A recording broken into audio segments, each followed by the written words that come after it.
Welcome, everyone. Welcome to Speak Better English Podcast. This is the show that's really engineered for you, the learner. We're here to give you that shortcut, to slice through all the noise and get right to the knowledge you actually need. And hopefully with a few insights that really stick with you. Exactly.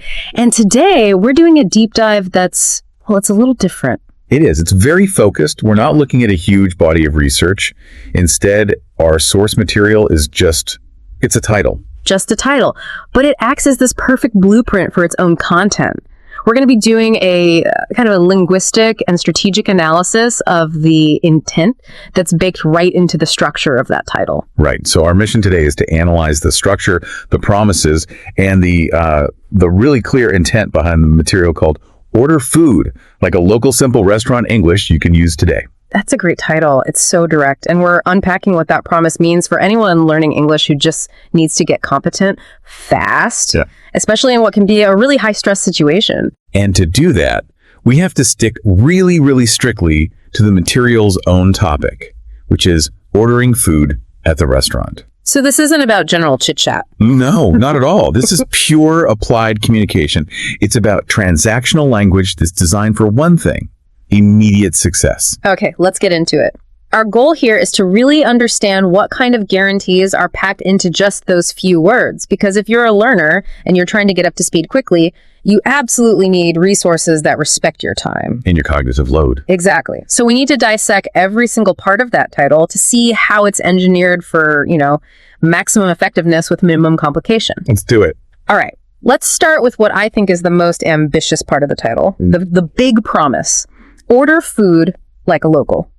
It's a big one. It is. When we talk about learning a language, there's this huge gap between just being understood, survival English, and sounding, local.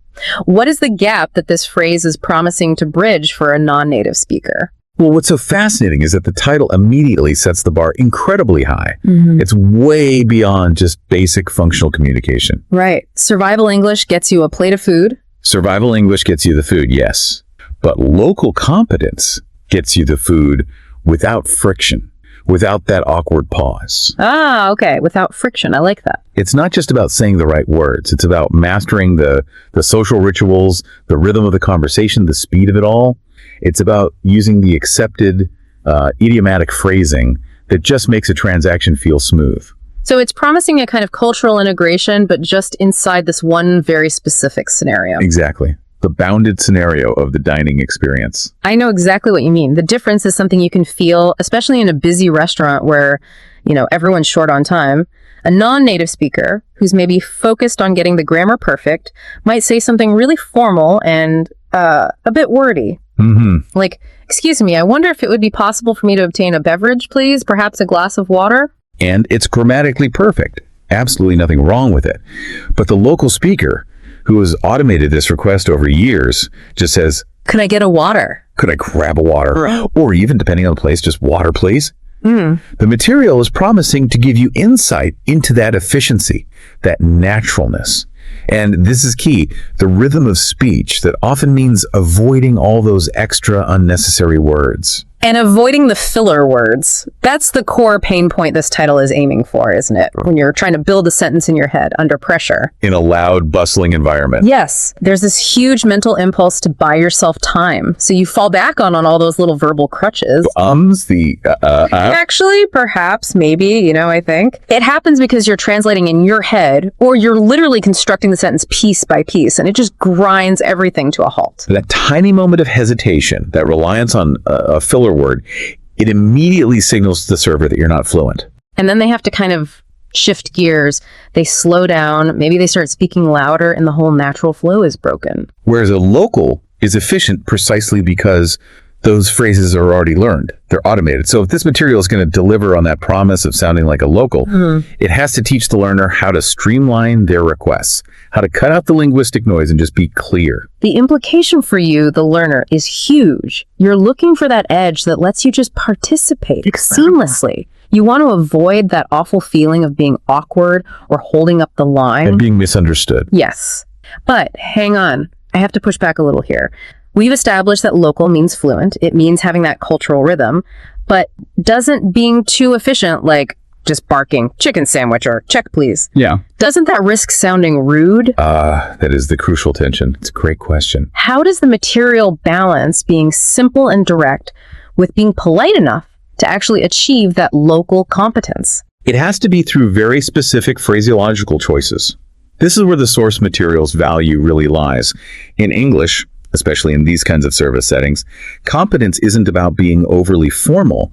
It's about the correct and very subtle application of what are called modal verbs. Modal verbs. Okay, so words like Can, could, will, would. The difference between sounding rude and sounding like an efficient local often comes down to just one of those little words. Okay, give us an example of how that one word changes everything. Sure. A learner might translate directly and say, bring you the check. Grammatically, it's correct. But culturally, it's a direct command. It sounds brusque. Right, it sounds demanding. But if the material teaches the simple phrase, could I get the check? Or maybe the even more common contraction, I'll take the check. Suddenly the speaker has kept all the efficiency. It's still short and to the point. Exactly. The Yeah. shortest path to the goal. But it's wrapped in this layer of socially accepted politeness that native speakers use constantly, almost without thinking.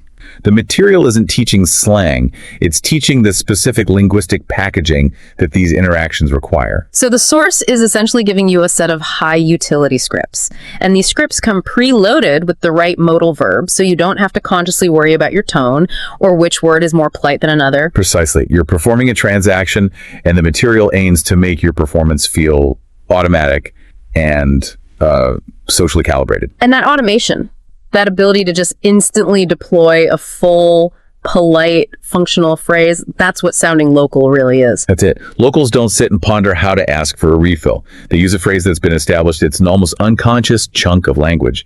This material is designed to embed those chunks directly into your working memory. Bypassing the need for that slow, error-prone sentence building that leads to all the ums and uhs. Exactly. Okay, this brings us to the second half of the title. This is the part that acts as the guarantee. Simple restaurant English you can use today. This whole phrase feels like a strategic reassurance. It's directly targeting the learner's fear of, complexity and just being overloaded with information. Absolutely. And that first word, simple, is just monumental. It really is. Simple means no linguistic jargon. You don't have to worry about the past, perfect, progressive tense when all you want is a napkin. It's an explicit promise to minimize the cognitive burden on you, the learner. And that choice to focus on simple, it's incredibly strategic, isn't it? It dictates that the vocabulary has to be high frequency and specific only to this one environment. It's an immediate filter.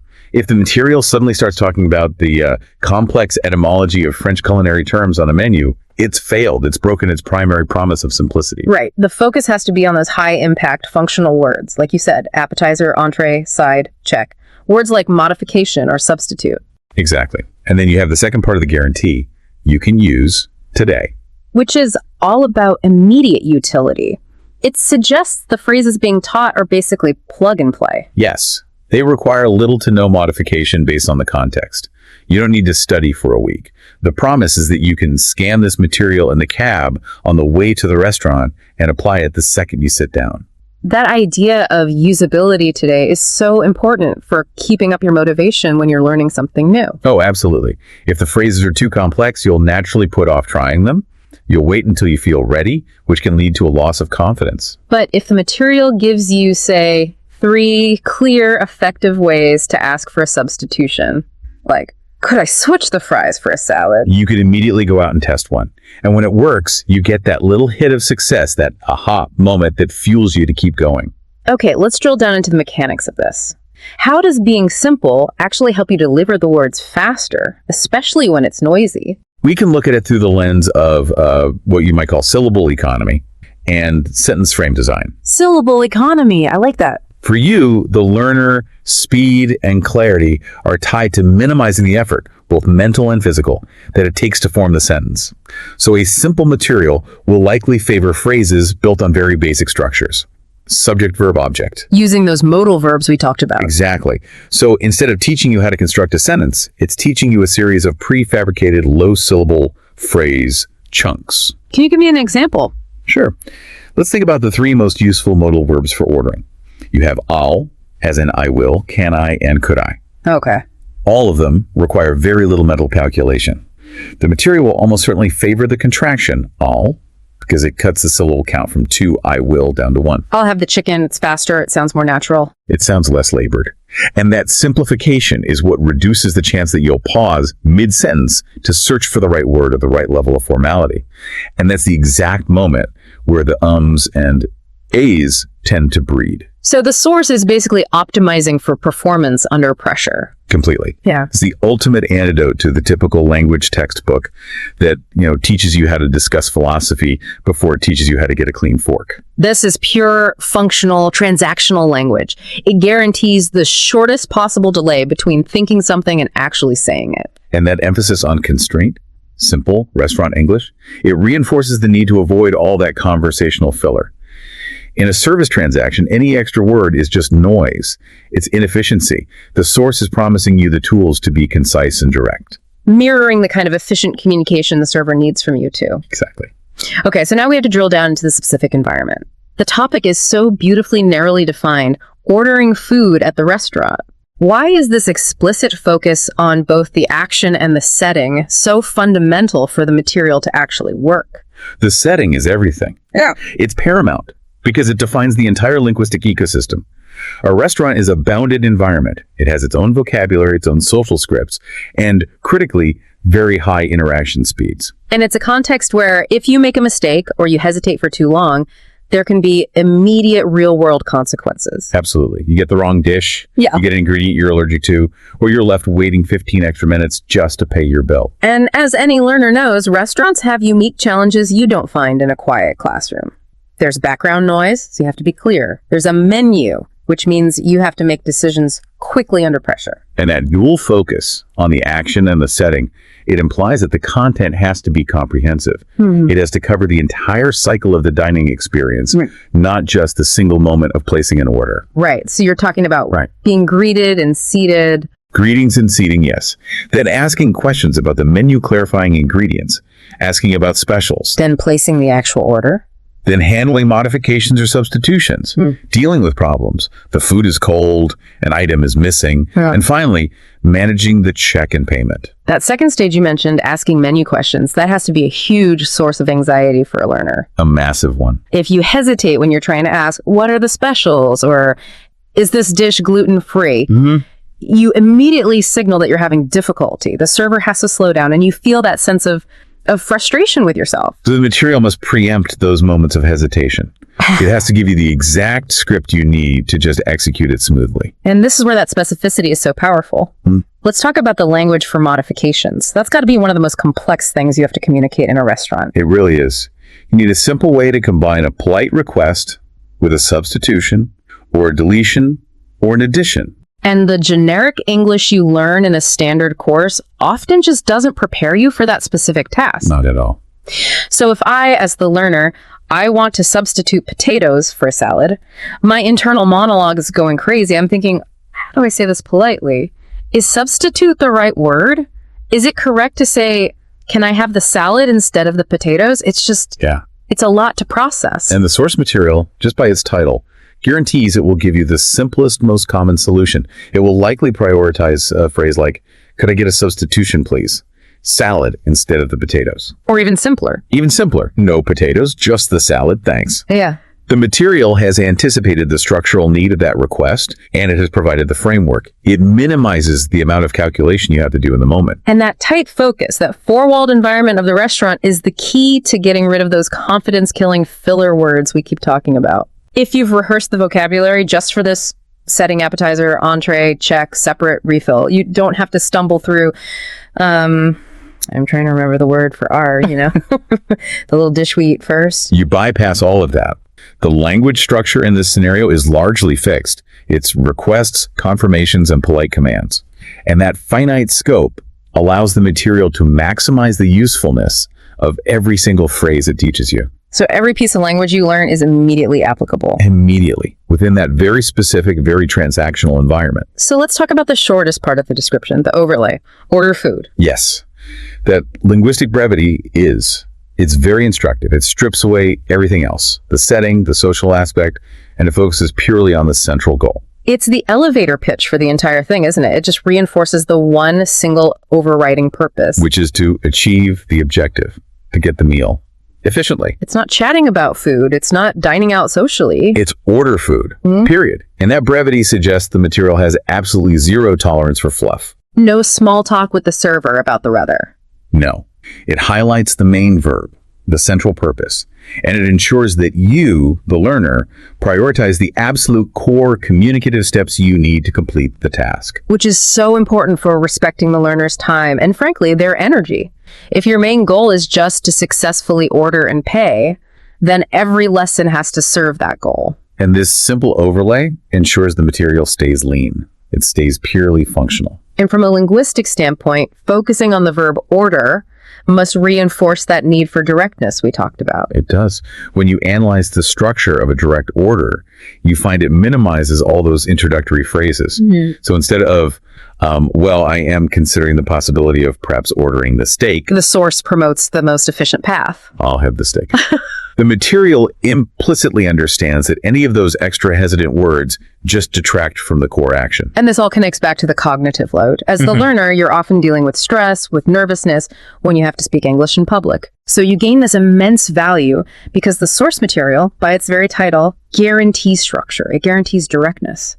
And that structure is what lowers the mental processing demand. Which allows for faster response times and naturally squeezes out the space for hesitant filler language. It's like a linguistic safety harness. That's a great way to put it. When the stress hits, you don't have to invent a sentence from scratch. You just need to deploy a pre-approved, guaranteed-to-work script.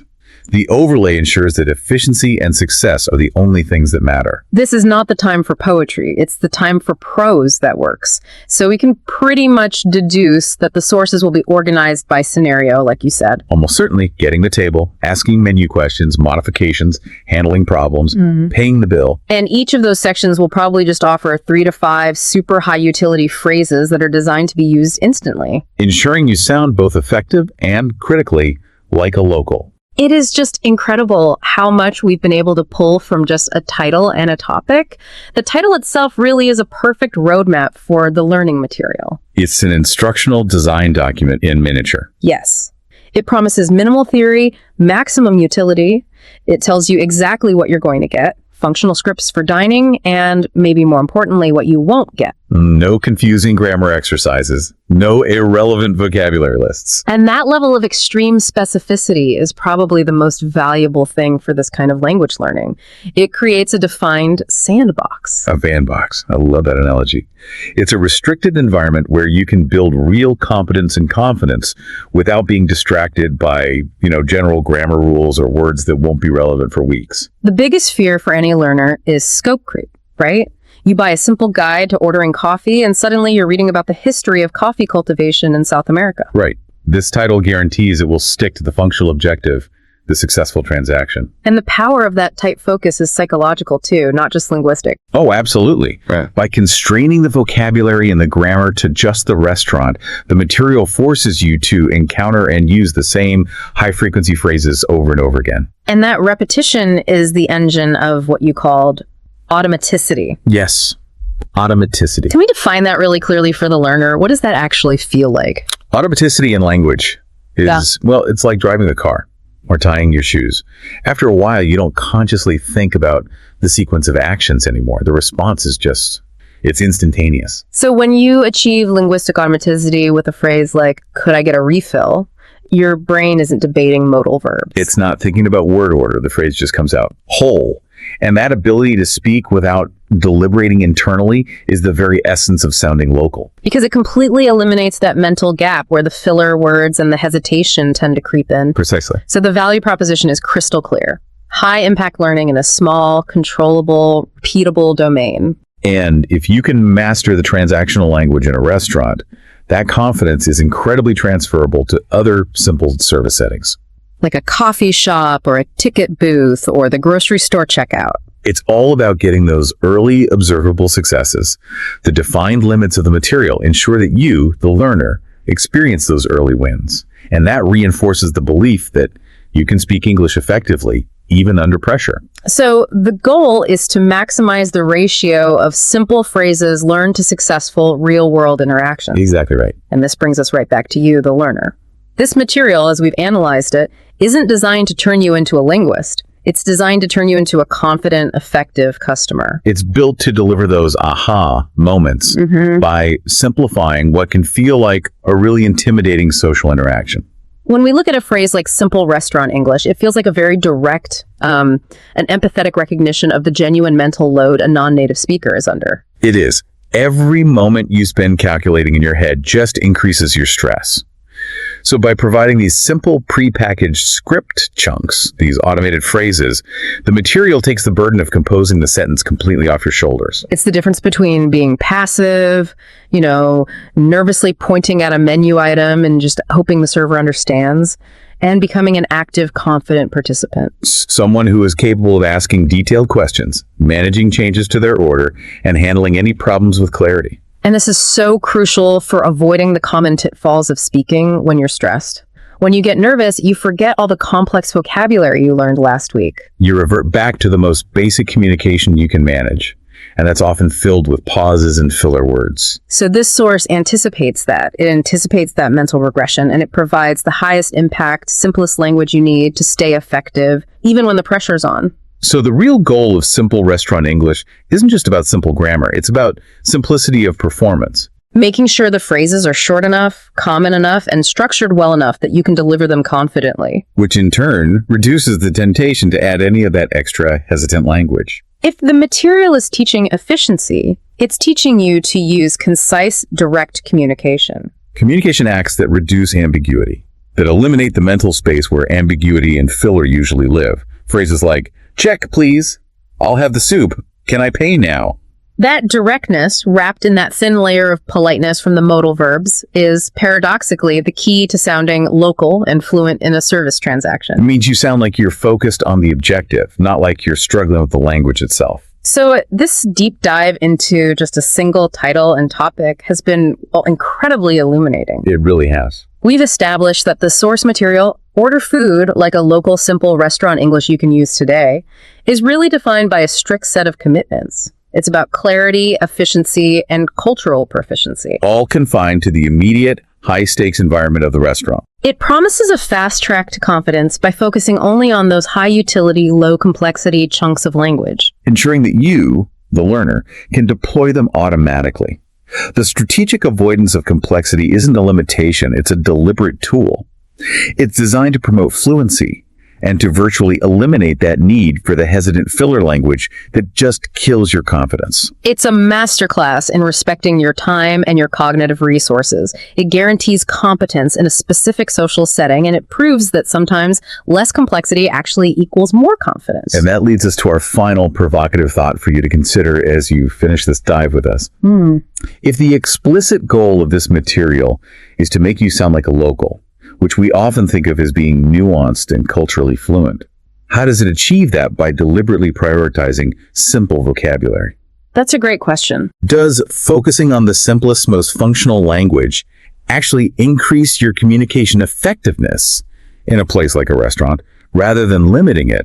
And why is that very specific form of efficient simplicity the ultimate shortcut to sounding and feeling locally proficient? That's the paradox of applied language learning, isn't it? Something for you to explore. Indeed. Well, definitely some food for thought. Thank you for joining us for the deep dive. We'll catch you next time.